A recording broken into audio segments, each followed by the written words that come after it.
எப்படியோ நாங்களும் ஒரு பங்களாவுக்கு சொந்தக்காரர் ஆயிட்டோம் மிக்ஸி. ஏன் சொன்னீங்க ஹரி? எனக்கு இப்போ தான் ரொம்ப சந்தோஷமாக இருக்குது. நாம் இது மாதிரி ஒரு பங்களா வாங்குவோன்னு நான் கனவுல கூட நினச்சி பார்க்கல.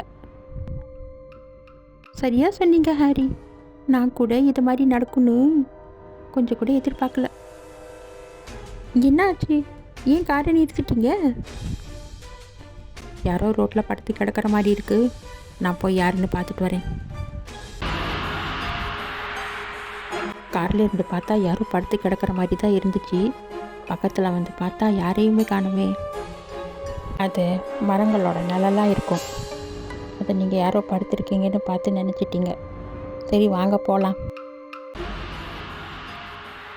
என்ன சின்சான், எப்போ பார்த்தாலும் கலகலன்னு பேசிகிட்டு இருப்பான். இப்போ ஒன்றுமே பேசாமல் கம்முன்னு உட்காந்துட்டு இருக்கான்.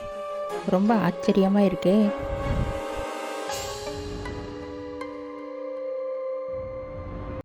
மிக்ஸி, நாளைக்கு நாள் ரொம்ப நல்லா இருக்குது. காலையில் சீக்கிரமாக போய் பாலை காய்ச்சிடலாம். தேவையான துணிமணி சாமானையெல்லாம் எடுத்துக்கோ மிக்ஸி. காலையில் சீக்கிரமாக கிளம்பணும். ஆ, ஓகே ஆண்டி.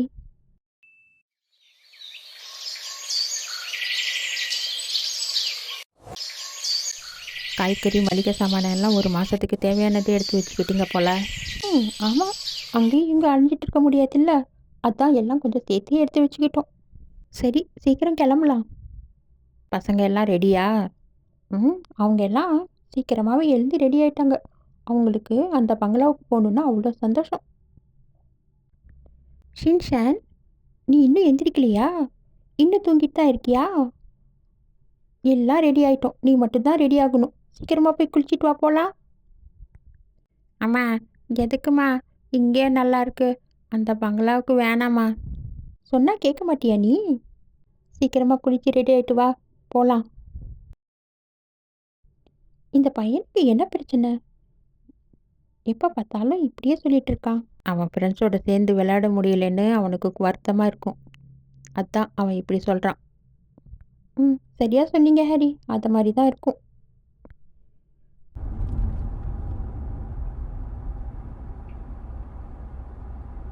நல்ல நேரம் முடியறதுக்குள்ளே பால் காய்ச்சணும்னு நினச்சிட்டு இருந்தேன். நல்ல வேலை, பால் காய்ச்சி முடிச்சிட்டேன். இந்தா மிக்ஸி, எல்லாத்துக்கும் எடுத்துகிட்டு போய் இந்த பால் கொடு. கொடுங்க ஆண்டி. எல்லோரும் வந்து பால் எடுத்துக்கோங்க. இந்த ஷின்ஷான், நீயும் பால் எடுத்துக்கோ. ஆ கொடுங்க. என்னப்பா, இன்னும் உனக்கு தூக்கம் போல இருக்கு? ஆமாம், எனக்கு தூக்கமாக வருது. நான் பால் சாப்பிட்டுட்டு போய் தூங்குறேன். சரி, ஏதோ பண்ணு. இந்தாங்க ஆண்டி, நீங்கள் பால் சாப்பிடுங்க. நீ சாப்பிடு மிக்ஸி. நான் போய் உள்ளே இருக்கு போட்டுக்கிறேன். ஐயோ, என்ன இது? என்னாச்சு ஆண்டி? என்னாச்சு? இதை பார்த்தீங்களா? கீழே ரத்தம் சிந்தி இருக்கு. இது எப்படி இங்கே வந்திருக்கோம்?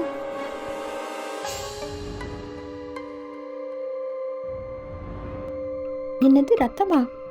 அட ஆமாம், இது எப்படி கீழே சிந்திருக்கும்? ஒன்றும் புரியலையே. என்ன பண்ணுறீங்க ஹரி? இல்லை மிக்ஸி, இது ரத்தமா இல்லை ஏதாவது சாசான்னு மூந்து பார்க்குறேன். ஏதாவது எலி பூனை கிணிக்கு அடிபட்டு இந்த பக்கம் ஓடினிச்சோ என்னவோ. அப்படியே இருக்கலாம் ஹரி. சரி, நான் இது தொடச்சி விட்டுறேன்.